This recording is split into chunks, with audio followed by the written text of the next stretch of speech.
സാമ്പത്തിക തകർച്ചയുടെ വക്കിൽ നിൽക്കുന്ന പാകിസ്ഥാന് ഇപ്പോൾ ഇതാ വീണ്ടും ഒരു വൻ തിരിച്ചടി കൂടി ലഭിച്ചിരിക്കുകയാണ്. മറ്റൊന്നുമല്ല, തങ്ങൾ നൽകിയ $2 ബില്യൺ കടം ഉടൻ തിരിച്ചു നൽകണമെന്ന് UAE ഇപ്പോൾ പാകിസ്ഥാനോട് ആവശ്യപ്പെട്ടിരിക്കുകയാണ്.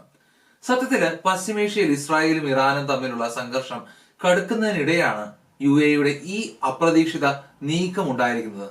ശരിക്കും എന്താണ് ഇതിന് പിന്നിലെ യഥാർത്ഥ കാരണം? പാകിസ്ഥാൻ ഇനി എന്ത് ചെയ്യും? നമുക്കൊന്ന് വിശദമായിട്ട് നോക്കാം. UAEയുടെ ഈ തീരുമാനം പാകിസ്ഥാന്റെ സാമ്പത്തിക മേഖലയിൽ വലിയ ചലനങ്ങളാണ് ഉണ്ടാക്കുന്നത്. ഇതിന്റെ പ്രധാനപ്പെട്ട വശങ്ങൾ ആണ് ഇനി പറയാൻ പോകുന്നത്.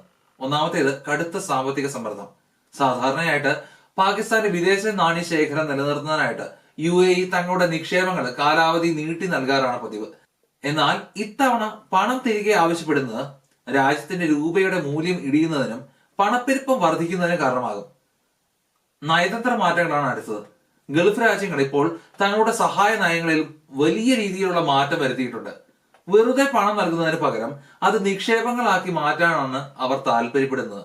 പാകിസ്ഥാനിലെ പൊതുമേഖലാ സ്ഥാപനങ്ങളുടെ ഓഹരികളോ കൃഷിഭൂമിയോ ആവശ്യപ്പെട്ടുകൊണ്ട് ലാഭകരമായിട്ടുള്ള ഒരു ബിസിനസ് പങ്കാളിത്തമാണ് UAE ഇതിലൂടെ ലക്ഷ്യമിടുന്നത്.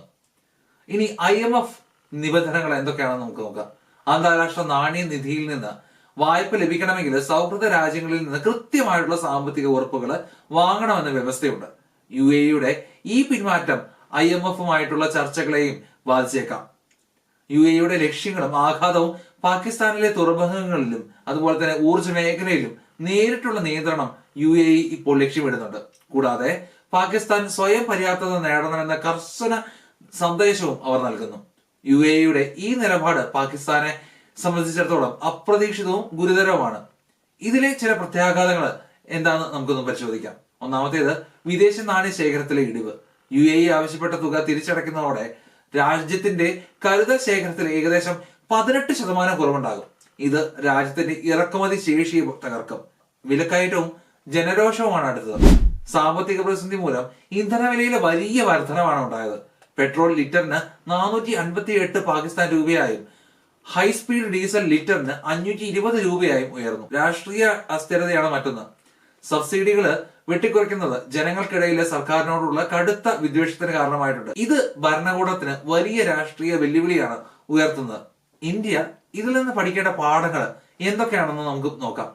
പാകിസ്ഥാന്റെ ഈ അവസ്ഥയിൽ നിന്ന് ഇന്ത്യക്ക് ചില സുപ്രധാന പാഠങ്ങൾ പഠിക്കാനുണ്ട്. ശരിക്കും നമ്മൾ ശ്രദ്ധിക്കേണ്ട കാര്യങ്ങൾ ഇവയാണ്. സാമ്പത്തിക അച്ചടക്കത്തിന്റെ പ്രാധാന്യം. വായ്പകളെയും സൗജന്യങ്ങളെയും അമിതമായി ആശ്രയിക്കുന്നത് എത്രത്തോളം അപകടമാണെന്ന് പാകിസ്ഥാൻ ഉദാഹരണം കാണിച്ചു തരുന്നു. ഒരു രാജ്യം അതിന്റെ ആഭ്യന്തര സാമ്പത്തിക പരിഷ്കാരങ്ങളിലും സ്വയം പര്യാപ്തതയിലും ശ്രദ്ധ കേന്ദ്രീകരിക്കേണ്ടത് അത്യന്താപേക്ഷിതമാണ്. വിദേശ നയത്തിലെ വ്യക്തതയാണ് മറ്റൊന്ന്. അയൽ രാജ്യങ്ങളുമായിട്ടും അതുപോലെ തന്നെ ആഗോള ശക്തികളുമായിട്ടുള്ള ബന്ധത്തില് കേവലം വൈകാരികതയ്ക്കല്ല, മറിച്ച് വ്യക്തമായിട്ടുള്ള സാമ്പത്തിക താല്പര്യങ്ങൾക്കാണ് മുൻഗണന നൽകേണ്ടത്. UAE ഇപ്പോൾ പാകിസ്ഥാനുമായിട്ട് ഒരു സഹായി എന്ന നിലയിൽ നിന്ന് പങ്കാളി എന്ന നിലയിലേക്ക് മാറാൻ ആഗ്രഹിക്കുന്നത് ഇതിന്റെ തെളിവാണ്. തന്ത്രപരമായിട്ടുള്ള നിക്ഷേപങ്ങളാണ് അടുത്തത്. വിദേശ രാജ്യങ്ങളിൽ നിന്നുള്ള നിക്ഷേപങ്ങളെ വെറും പണമായിട്ട് കാണാതെ അവയെ രാജ്യത്തിന്റെ അടിസ്ഥാന സൗകര്യ വികസനവുമായിട്ട്, ഉദാഹരണത്തിന് തുറമുഖങ്ങൾ, ഊർജം പോലുള്ള കാര്യങ്ങൾ ബന്ധിപ്പിക്കുമ്പോൾ കൂടുതൽ ജാഗ്രത പാലിക്കണം. ഇനി നയതന്ത്ര സൗഹൃദങ്ങളുടെ മാറ്റമാണ് നമ്മൾ നോക്കുന്നത്. കാലാകാലങ്ങളായിട്ട് കൂടെ ഉണ്ടായിരുന്ന സൗഹൃദ രാജ്യങ്ങൾ പോലും അവരുടെ താല്പര്യങ്ങൾക്കനുസരിച്ച് നയങ്ങൾ മാറ്റുന്നത് ഇന്ത്യ തീർച്ചയായിട്ടും തിരിച്ചറിയണം. കാശ്മീർ പോലുള്ള പ്രാദേശിക തർക്കങ്ങളിൽ കണ്ണുമടച്ച് പിന്തുണയ്ക്കുന്ന രീതി ഗൾഫ് രാജ്യങ്ങൾ ഉപേക്ഷിച്ചു എന്നത് വലിയൊരു സൂചനയാണ്. ചുരുക്കത്തില് ചൈനയോ അതുപോലെ സൗദി അറേബ്യയോ അടിയന്തരമായിട്ട് രക്ഷപ്പെടുത്തിയില്ലെങ്കിൽ പാകിസ്ഥാൻ വീണ്ടും സാമ്പത്തികമായിട്ട് ഡിഫോൾട്ട് ആകാനുള്ള സാധ്യതയുണ്ട്. ഇന്നത്തെ വീഡിയോയെ കുറിച്ചുള്ള നിങ്ങളുടെ അഭിപ്രായം താഴെ കമന്റ് ആയിട്ട് രേഖപ്പെടുത്തുക.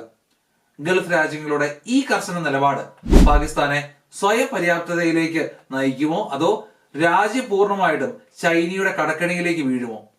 അടുത്ത വീഡിയോയിൽ കാണാം. നന്ദി, നമസ്കാരം.